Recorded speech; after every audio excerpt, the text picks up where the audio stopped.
नमस्कार, SBT news में आपका स्वागत है। पेश है 19 जुलाई बुधवार सुबह 11:15 बजे राजस्थान की बड़ी खबरें। राजस्थान विधानसभा में मंगलवार को राजस्थान संगठित अपराध का नियंत्रण विधेयक 2023 ध्वनि मत से पारित किया गया। इससे पहले संसदीय कार्य मंत्री शांति कुमार धारीवाल ने विधेयक पर हुई चर्चा का जवाब दिया। धारीवाल ने कहा कि प्रदेश में संगठित अपराधों पर रोक लगाने और पुलिस को सशक्त बनाने के लिए विधेयक लाया गया है। उन्होंने कहा कि इस अधिनियम के प्रावधान राज्य में संगठित अपराध को नियंत्रित करने में कारगर साबित होंगे। राजस्थान कारागार विधेयक 2023 मंगलवार को विधानसभा में ध्वनि मत से पारित कर दिया गया। इससे पहले कारागार मंत्री टीकाराम जूली ने विधेयक पर हुई चर्चा का जवाब दिया। उन्होंने विधेयक के कारणों और उद्देश्यों पर प्रकाश डालते हुए कहा कि प्रदेश की जेलों में बंदियों के लिए व्यवस्थाओं को मजबूत बनाना राज्य सरकार का ध्येय है।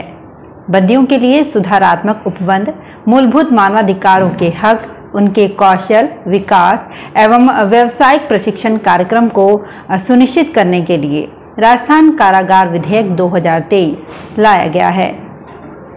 चंद्रयान 3 की एक और ऑर्बिटराइजिंग मंगलवार को सफलतापूर्वक की गई। इसरो ने ट्वीट कर इसकी जानकारी दी। अब 20 जुलाई को फिर चंद्रयान 3 की कक्षा बदली जाएगी।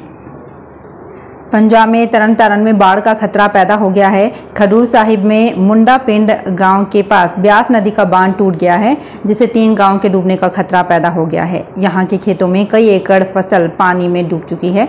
ग्रामीण अपने स्तर पर बांध को फिर से बनाने में लगे हुए हैं। मानसा की जिला मजिस्ट्रेट ने धारा 144 के तहत ये पाबंदी लगाई। आदेश में कहा गया है कि किसी भी जल भराव वाले क्षेत्र, टूटे बांध, पुल और नदी नालों पर मोबाइल से सेल्फी नहीं ली जाएगी। ये आदेश 31 जुलाई तक लागू रहेगा। एक तरफ जहां आर्थिक तंगी के चलते राजस्थान रोडवेज में पिछले 1 माह से कर्मचारियों को वेतन और पेंशन नहीं मिली है, दूसरी ओर अधिकारियों के ट्रांसफर होने पर उन्हें सोने की अंगूठी पहनाकर विदा किया जा रहा है। मामला हिंडौन डिपो का है, जो फिलहाल चर्चा में बना हुआ है, जहां यातायात प्रबंधक के पद पर तैनात अनिल कुमार का ट्रांसफर हिंडौन से दिल्ली हो गया था। कर्मचारियों ने अधिकारी के लिए 11 जुलाई को विदाई समारोह आयोजित किया था, जिसमें अधिकारी को सोने की अंगूठी पहनाकर विदा किया गया।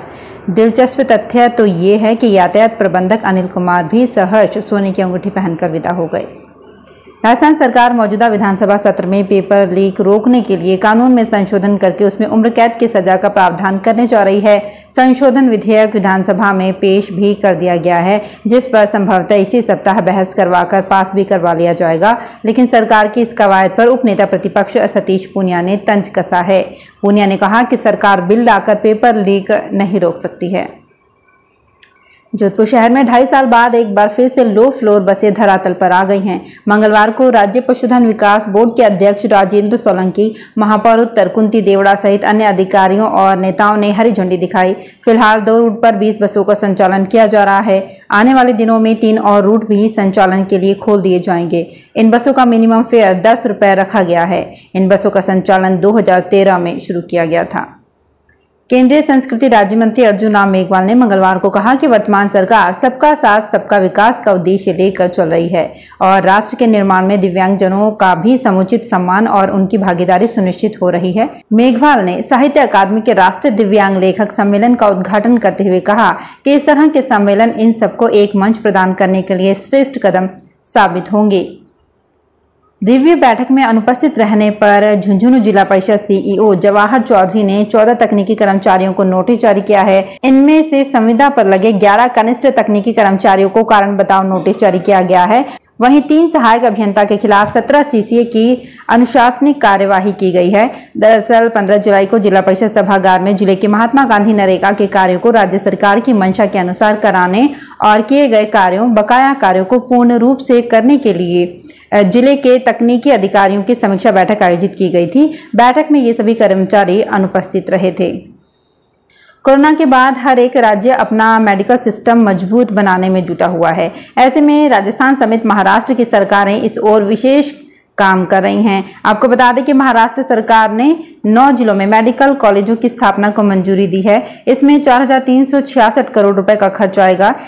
ये जानकारी मेडिकल एजुकेशन से जुड़े लाखों छात्रों को राहत देने वाली है।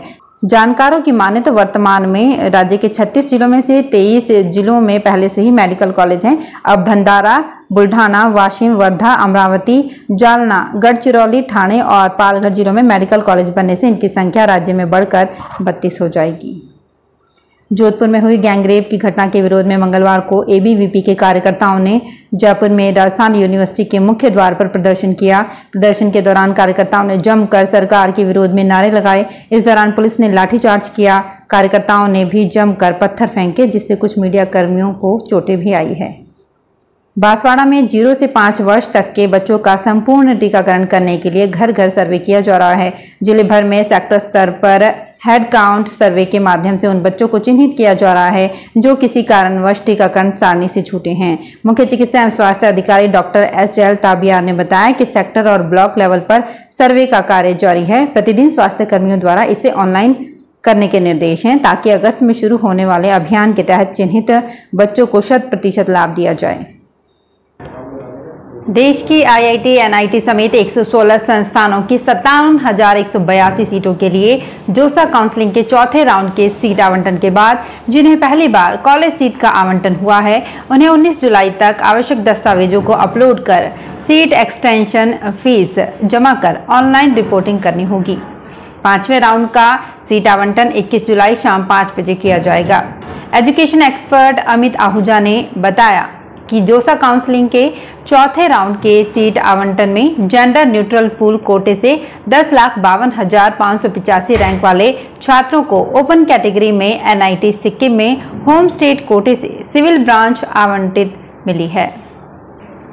राजस्थान की 15वीं विधानसभा के फिर से शुरू हुए अष्टम सत्र के मंगलवार को विपक्ष भारतीय जनता पार्टी एवं राष्ट्रीय लोकतांत्रिक पार्टी के सदस्यों ने अलग अलग मुद्दों को लेकर सदन का बहिर्गमन किया।